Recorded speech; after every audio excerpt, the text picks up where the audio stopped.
So good morning to everyone.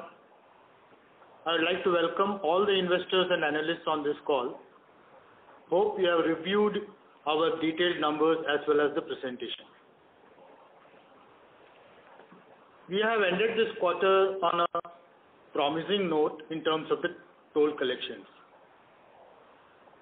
Across the projects, we have witnessed a double-digit growth YOY for Q4 FY21, ranging from 10% to 19% after eliminating the impact of 6 days of toll collection stoppage in the last year.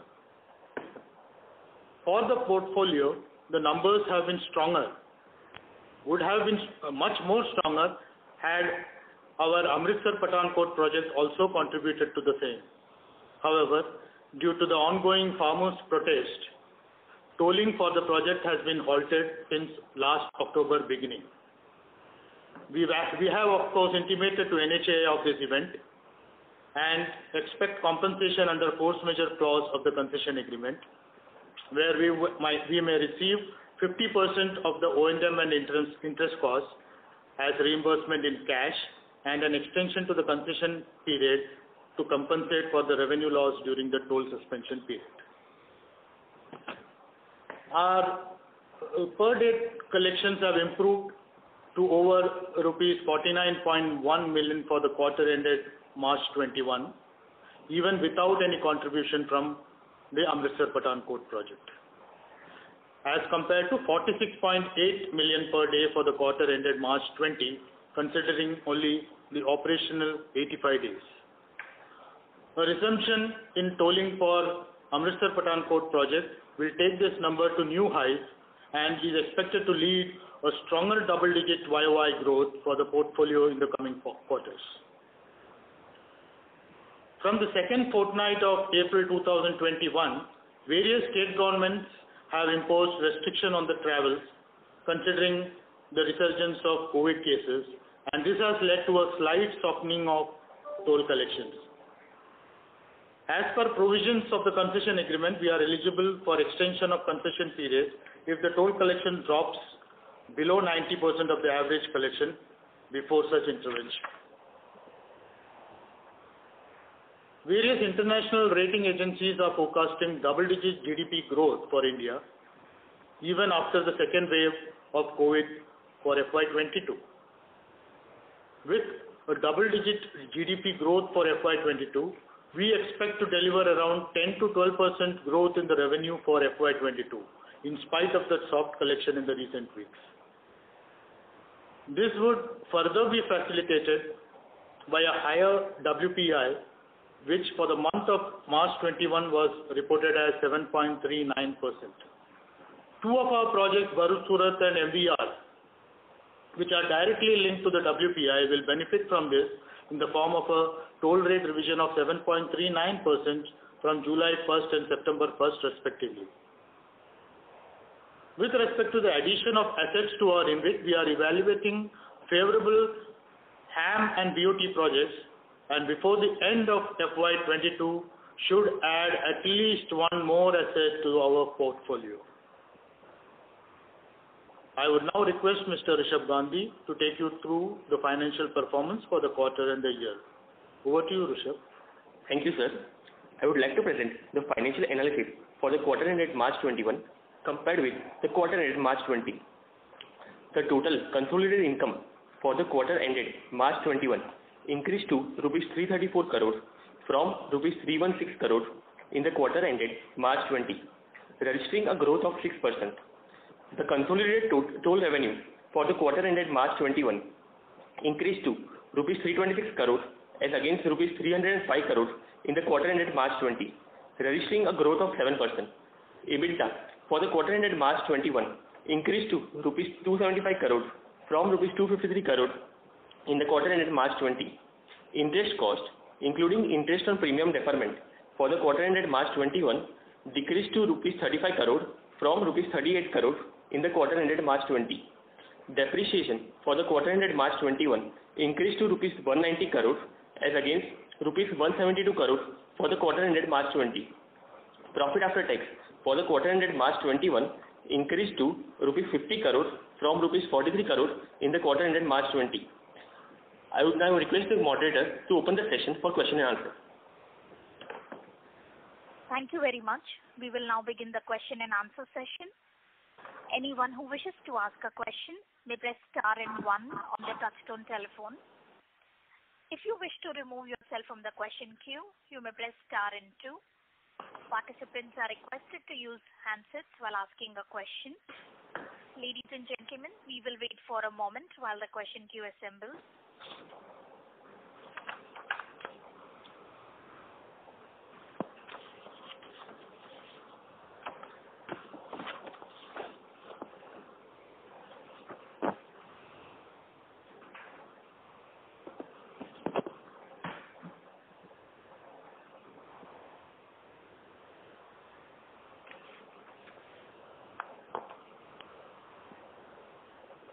Participants, to ask a question, you may press star and 1 now. The first question is from the line of Mohit Kumar from DAM Capital. Please go ahead. Yes. Good morning, sir, and congratulations on a good set of numbers. While traffic growth has been pretty strong in last 3 months, how has the April been faring? April and May is faring. That's my first question. Second is what in case of of course if there is a decline in traffic in April and May, and you apply for compensation. So how in this case you will get extension given that the base itself last year was subdued? I'm trying to figure out the comparison on which the extension will be given for this second wave of pandemic. And thirdly, sir, what was the tariff hike from April for some of our road projects? Those are 3 questions, sir. Yes, thank you, Mohit. With respect to your query, basically, so as Mr. Menon has explained that from second fortnight of April, we have started seeing some impact of the travel restriction on the project. And just to share with you, April number were around 10 to 15% soft, 10 to 15% soft. Now, with respect to coming to your second query with regard to the extension of the concession period, last time also they have compared basically in terms of the extension or shortfall, they have compared with the previous month only. Because as you rightly mentioned, last year's numbers were subdued. So I think for comparison purpose, probably they should ideally take the previous quarter number or previous month number before the lockdown restriction was started by the various states. Now, with regard to the toll tariff revision, I will request Rishabh to provide the number. So in 4 of the projects, the tariff revision has been around 4%, and the balance project would be in the range of around 7% for where the WPI is linked to for the month of March. Understood, sir. One more question, sir. What is the repayment due for FY22 and FY23? If you can quantify the number. And have you taken any extension on your loan agreement in FY21? If you can throw some light. With regard to secured loan, the principal repayment would be in the range of 55 crore. For 22, right? 22, that's correct. And 23, sir? In the similar range. Okay, understood. Thank you, sir. Thank you. And best of luck. Thank you. Thank you. Thank you, Mohit. Thank you. The next question is from the line of Arun Kejriwal from Kejriwal Research. Please go ahead. Good morning, sir. Thanks for having me. Just wanted to understand the lot size that we have for our share is for our unit is 2,500. On Friday, we had another InvIT being listed with a lot size of 100. Trying to understand the guidelines behind it. Our lot size should also be changed to 100, and we are already in violation of the guidelines laid down by SEBI. Any comment from your end? Sir, with respect to lot size, we have represented to SEBI, and thereafter they have reduced the lot size. and I think they have reduced it to value in terms of value closer to 1 lakh value in terms of value. I think for the new InvIT, as you rightly mentioned, that the lot size is 100. Anyway, in fact, in various forums we have raised this issue to SEBI that the lot size should reduce as low as a single unit, because if the retail investor wants to basically acquire, they should be free to acquire this kind of units from the market. We are at various forums, sir. We are representing with the SEBI, and once the appropriate regulation is in place, then definitely in the line with the regulation, we will try to reduce our lot size as well. Sir, I have spoken to SEBI myself over the weekend, and I am given to understand that IRB is in violation of the law. So I would urge you to please have your compliance officer check the concerned guideline. If necessary, I could contact you and also mention the guideline which I am referring to. It is for us to switch over the lot. We don't need any permission from the regulator. And because our lot is divisible by 100, there is no issue in doing it. This is what I understand as a shareholder of this particular unit. Sir, we have our compliance officer also, so he will basically put the light on the same. First thing, basically, we are not in violation because the numbers prescribed, it's a minimum lot size, and we have aligned the lot size based on whatever the modification they've done, I think 4 or 5 months back. So I will request Mehul to throw some light on this. Sir, this is regarding the minimum lot size for IRB InvIT fund. SEBI sometime back have came out with a circular where they have instructed the listed trust to look at reduction in the minimum lot size, and they have looked into the technical problem of odd lot if it may arise due to the reduction in the lot size, and accordingly, in consultation with the exchange, each trust had to work out their minimum lot size. We, with the consultation of the exchange and later on informed to the SEBI, have come out with a minimum lot size of whatever is at present. We are in compliance with the SEBI regulation or even exchange regulation as far as the minimum lot size is concerned. So this much I can say at this point of time in terms of the trading regulation or the SEBI regulation. Anyway, it's for you to feel. If somebody does contact me, I would be willing to share the information that I have received from SEBI. Sir, one question on the business front. In the coming 12 months, any escalations we are expecting on the toll tariff collection on the various projects? Sir, Surat-Dahisar, MVR and Bharuch-Surat, these projects are expecting a toll revision. Bharuch-Surat will be from 1st of July and Surat-Dahisar and MVR will be from 1st of September. And what kind of increase in percentage terms would that be? Bharuch-Surat and MVR will be close to 7% plus, and Surat-Dahisar will be close to 2.5%. And this would be for 3 years, am I correct, sir? No, or, it's a yearly revision. It's a yearly revision. Okay. Thank you. Thank you very much. Thank you. The next question is from the line of Rajiv from Skanda Investment. Please go ahead. Good morning, everybody. My question is regarding the escrow account amounts of 393 odd crores.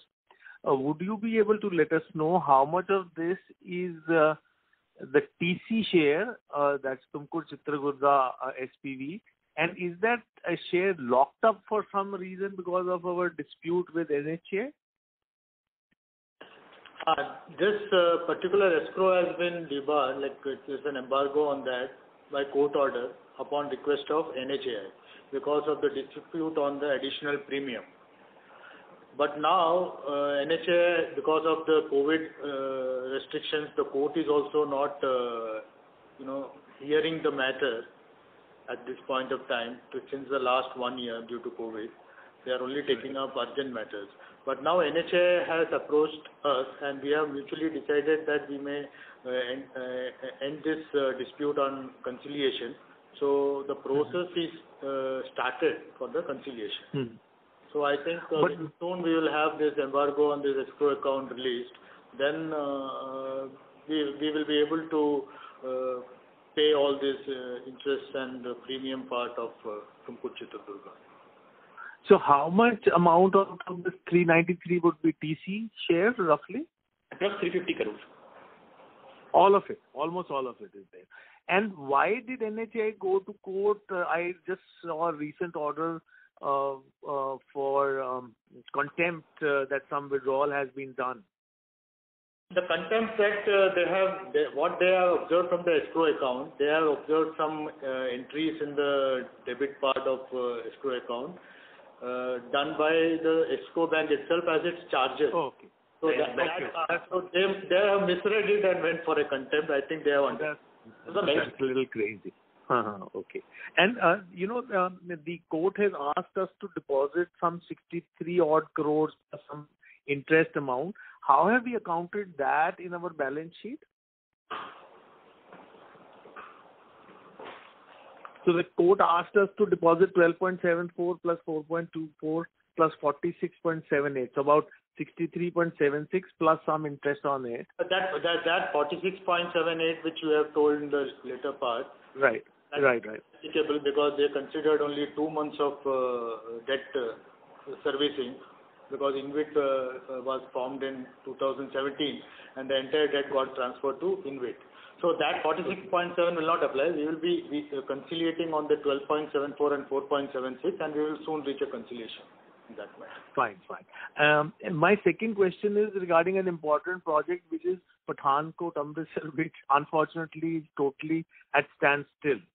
Now, because it is now about 6.5 months where the project is not giving any revenue, would you able to quantify what kind of claims we'll be able to make on NHAI? Because you see, this is so material in terms of the health of our InvIT. Yeah, regarding Amritsar Pathankot, you are very right that last 6.5 months was nil collections. And that was across all the projects in Punjab and Haryana due to farmers' protests. Right. However, we have been putting up monthly claims on that, and every month, I think on February last, I remember it was a claim of around 58-60 odd crores. Okay. Plus the concession period increase of this 6.5 months. So that is being worked out by NHAI, and we will soon get some response from them. We are expecting some response.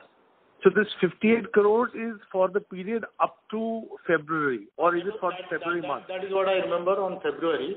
I think up to April we have already raised the claim. So it must be over 60 crores. Over 60 crores. And the extension we will get is 1-to-1. So 1 day loss. 1-to-1, yes, because there was zero collections rate. Only 1-to-1. 1-to-1. Okay. That is 6.5 months and 6.5 months. 6.5. Okay. But that on an IR basis is not so great because anyway, if that's the concession agreement, we cannot help it. Lastly, if you can take another small point, Jaipur Deoli, do you see on the ground any movement after some of that relaxation in the mining ban? Yes, we have seen, in fact, if you look at the last year, we have seen a robust growth in terms of the MAV vehicle on that particular project corridor on the backdrop of some relaxation on the mining activity. But that has not been fully relaxed yet, as per your take. Yes. Not fully relaxed. Okay. Thank you so much. Thank you.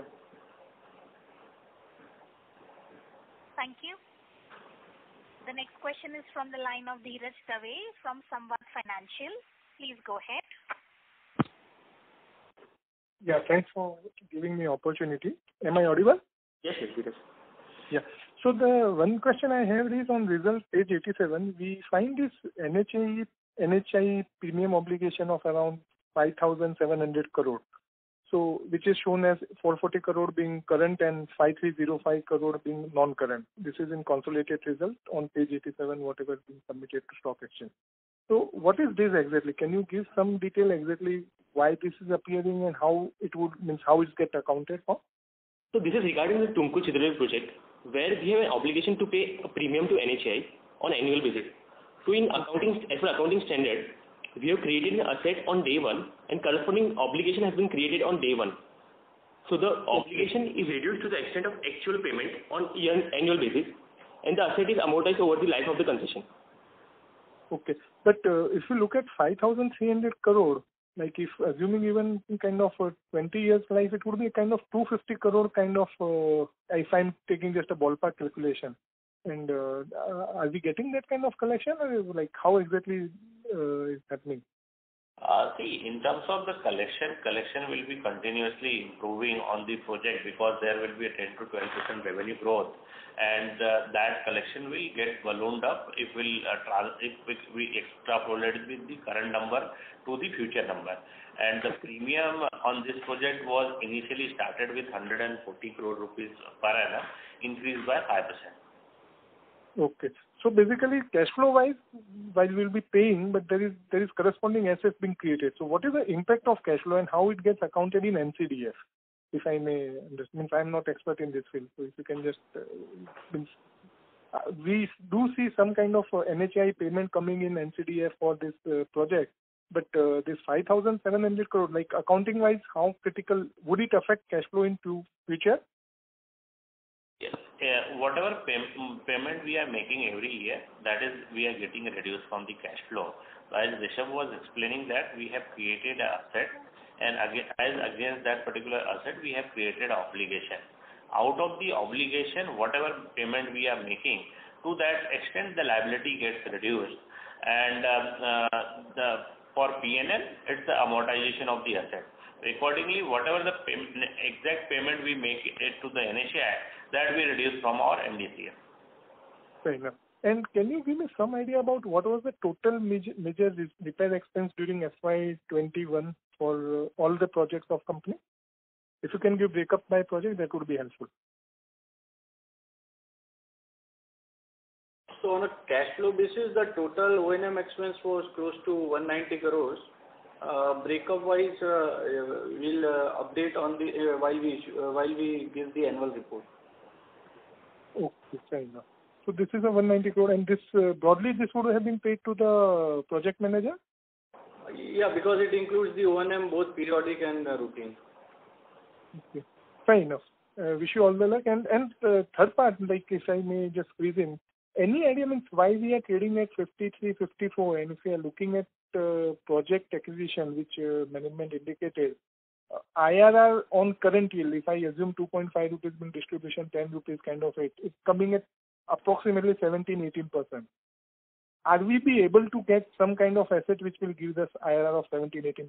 And if we don't get into, then does it make sense? Means isn't it dilutive to the existing unit holder if you go for acquisition?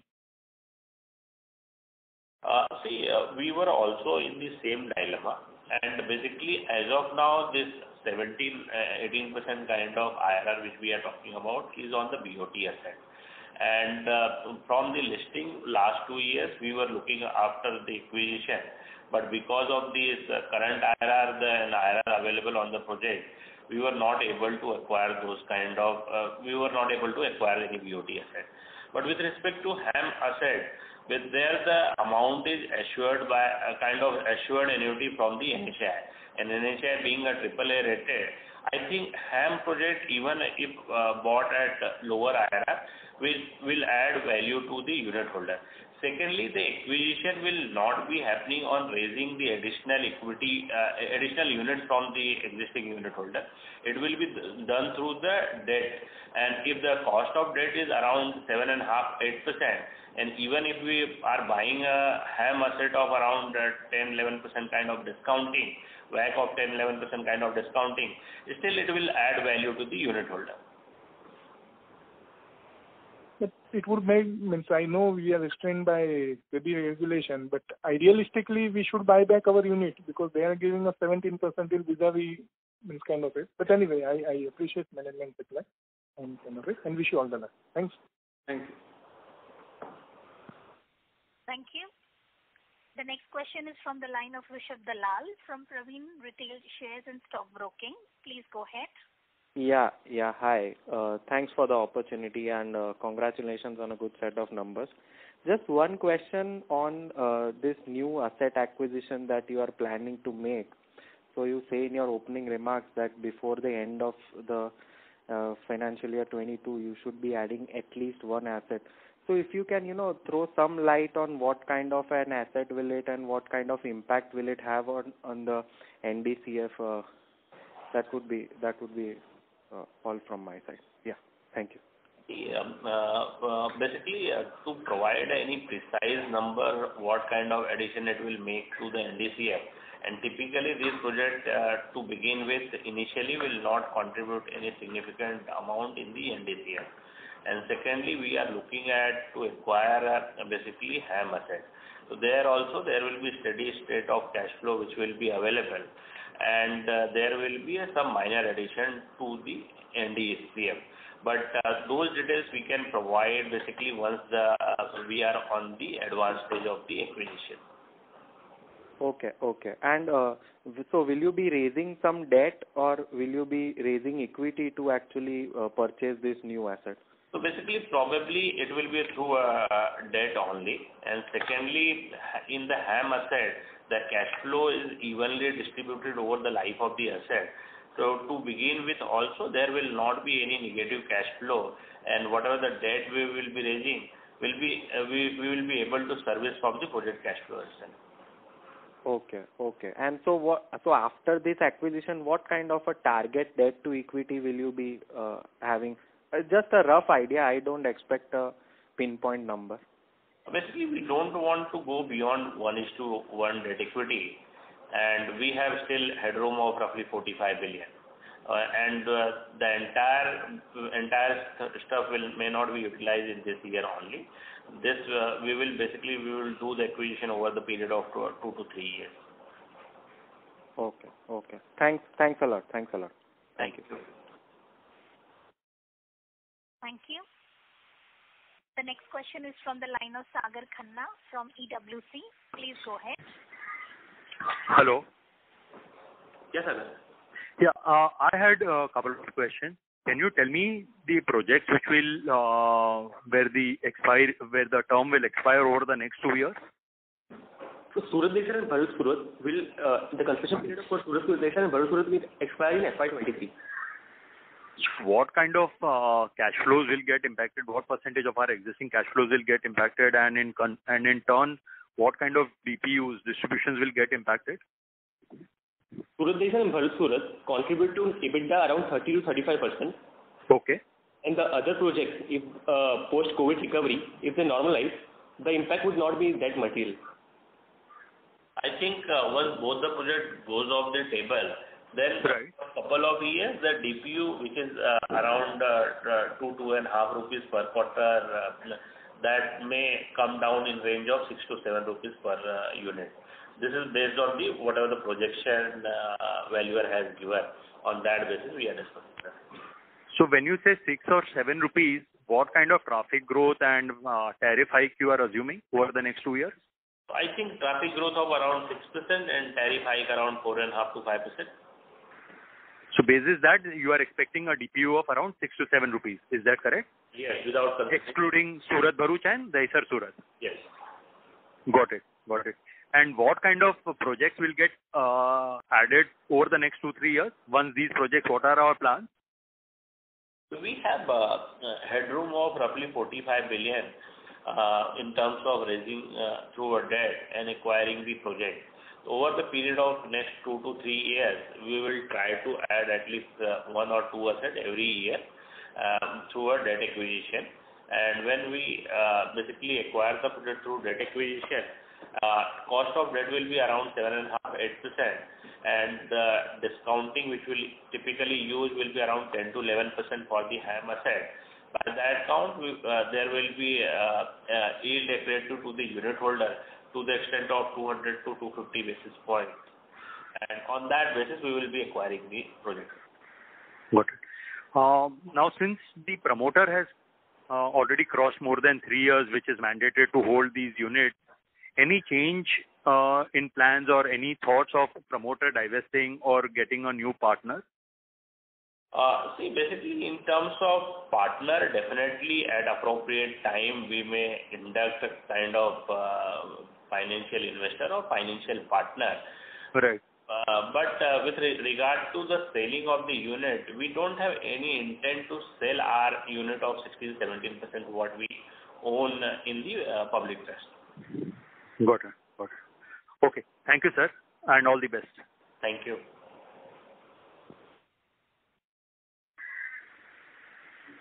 Thank you. The next question is from the line of Krishna Prasad from Go Frugal. Please go ahead. Good morning, sir. I just want to understand the total NHAI, what is the payment we need to NHAI. I understand that the two projects which are going out, we are paying more than 50% of the total collection. But for the other projects, if you can give us a ballpark number as to what is the gross total collection and what percentage will go towards payment of NHAI fees will be useful. Thank you.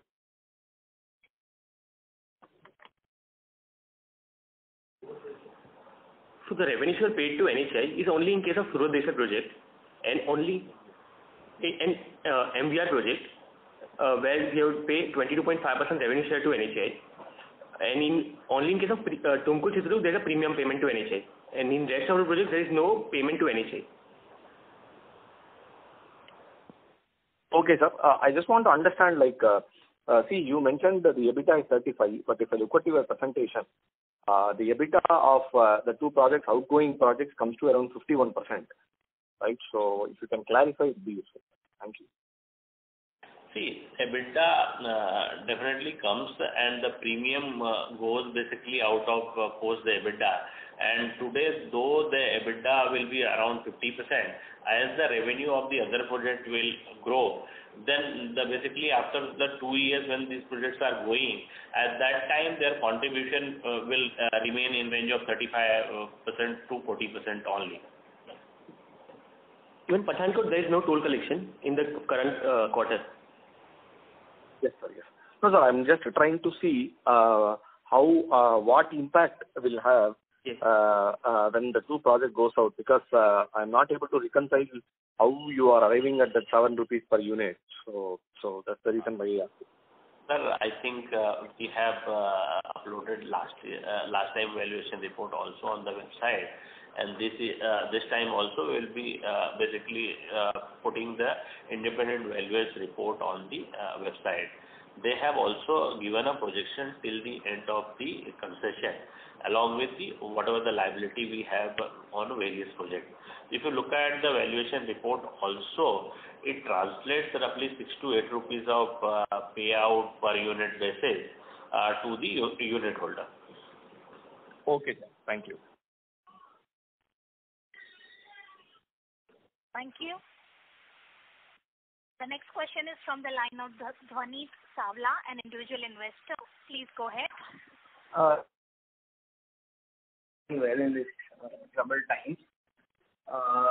My question is with regard to the effect of implementation of FASTags on all the major toll routes, and how has it impacted our collections, if it is possible to quantify. And I had a second question with regard to the Pathankot Amritsar project, and do we see any resumption in the activity, at least in the near future, on that particular route? With respect to FASTag, now almost 90% plus toll collection is happening through a FASTag, and in some projects even we have reached 95% in the month of March. With respect to Pathankot Amritsar project, Mr. Menon will update on this. Yeah, with respect to this Pathankot Amritsar, the farmer strike is going on, and we are unable to guess when this strike will be lifted.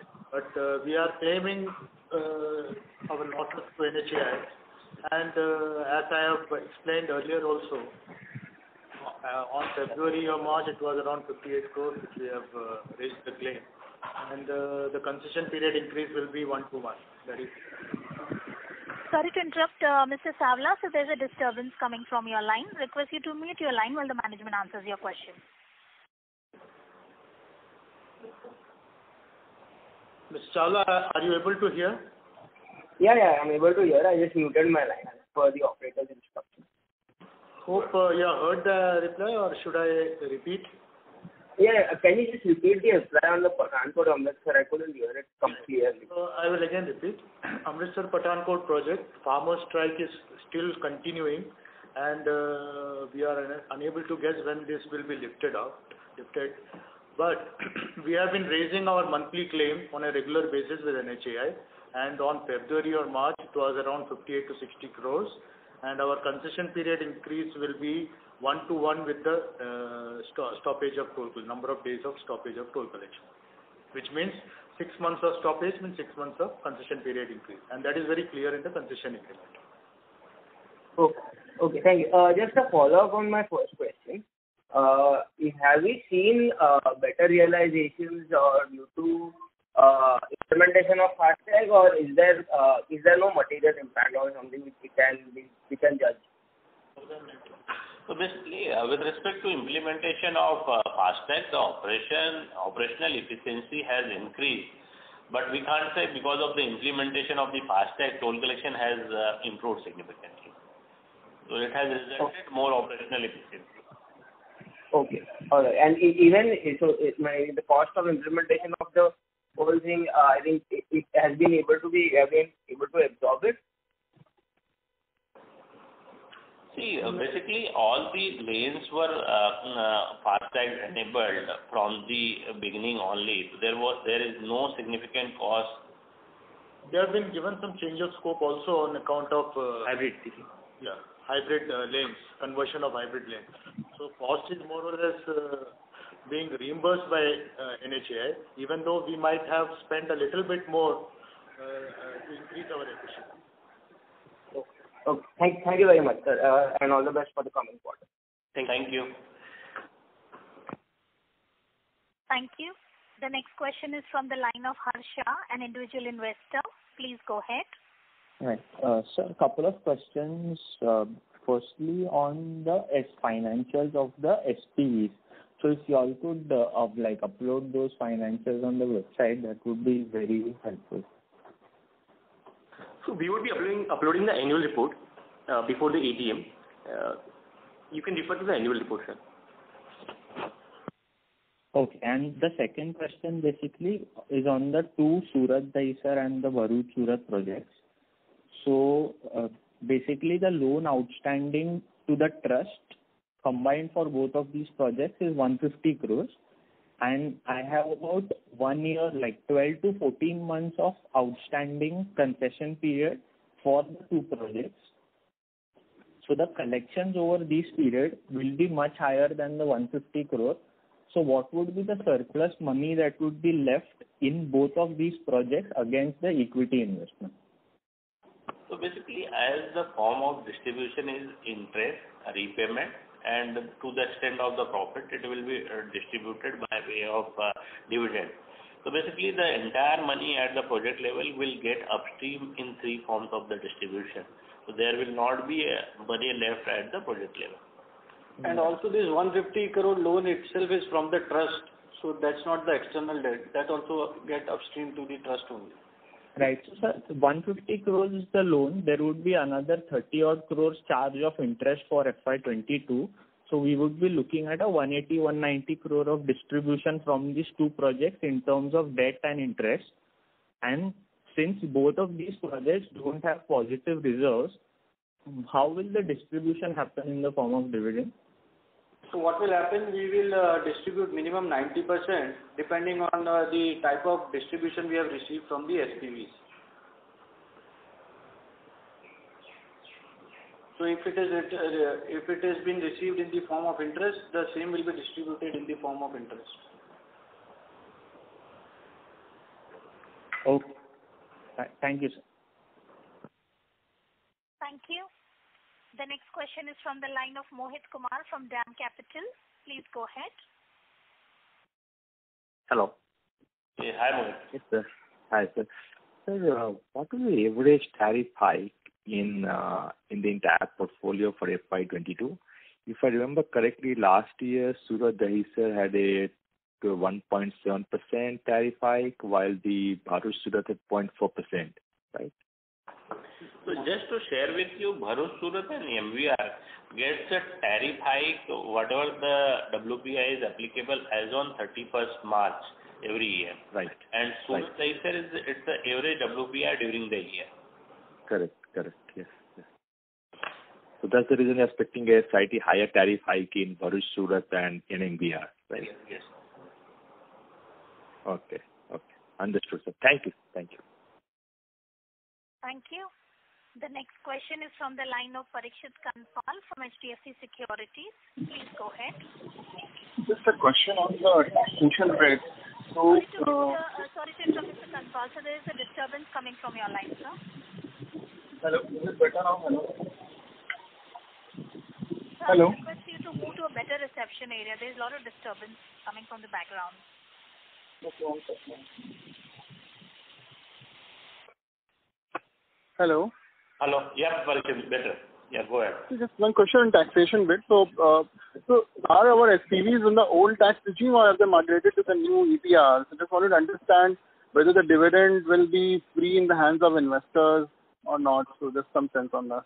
So Parikshit, our SPVs are under the old tax regime only, because these SPVs are eligible for ATIA. So if you are adopting for ATIA, you can't move to the new tax regime. So accordingly, whatever the dividend distribution will happen will be exempt in the hands of the unit holder. Okay, so only the interest part will be chargeable at the marginal tax rate, otherwise dividends will be tax-free in the hands of investors. Yes. Right? Okay, sir. So any impact of current second wave on the volumes and so if you can give some sense on that. I may have missed it if you have discussed earlier. Parikshit, as Mr. Menon also said in his opening remark, that post the second fortnight of the April, we have started seeing some kind of impact on the traffic once the state government has started a travel restriction. And the April month's impact was around 10 to 15%. And in spite of the second wave of the COVID, most of the international rating agencies or even ADBs also have projected a double-digit kind of growth in the India's GDP. If that holds true, then definitely we also expect around the overall increase in the revenue of the trust will be in line with the GDP, and there will be additional flow coming from whatever the increase in the tariff. So any talks with NHAI on giving further extension, because in the first Atmanirbhar package we got 90 to 180 days this thing. So do you think any talks there that we may get some more relief from NHAI on the second wave bit? Yeah, in the last wave, NHAI has already granted to most of the projects minimum of 90 days extension. So in the current wave, we have already notified force majeure to NHAI, and we will be putting up our claim shortly. Then NHAI will work on it. And I don't think there is any issues raised by NHAI on this kind of force majeure. Okay, sir, sure. Thank you. That's all from my side. Thank you. Thank you. I would now like to hand the conference over to Mr. Menon for closing comments. Thanks all the investors and analysts and shareholders for this attending this call. We will be uploading our annual report also very shortly, so you may have a look into that also. And in the meantime, please take care and stay healthy.